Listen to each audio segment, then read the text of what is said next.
நம்ம இன்றைக்கி ஈஸியாக ஒருத்தரை வேண்டாம் அப்படின்னு சொல்லி டிசைட் பண்ணிடலாங்க.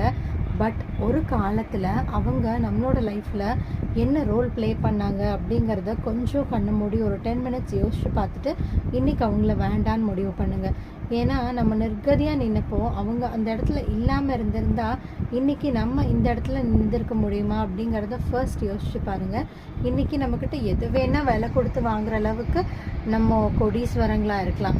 பட் அந்த சூழ்நிலையில் அவங்க இல்லை அப்படின்னா இன்றைக்கி நீங்கள் இந்த இடத்துல இல்லை அப்படிங்கிற சின்ன விஷயத்தை புரிஞ்சுக்கிட்டீங்க அப்படின்னா லைஃப் வந்து ரொம்பவே சிம்பிளாக மாறிடுங்க.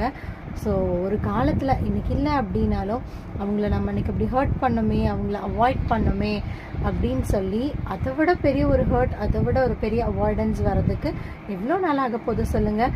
ஸோ மற்றவங்கள ஹர்ட் பண்ணி பார்க்குறது ரொம்ப சந்தோஷமாக இருக்கும் இன்றைக்கி. பட் நாளைக்கு அதே பெயின் நமக்கு வரும்போது தான் நமக்கு ஃபீல்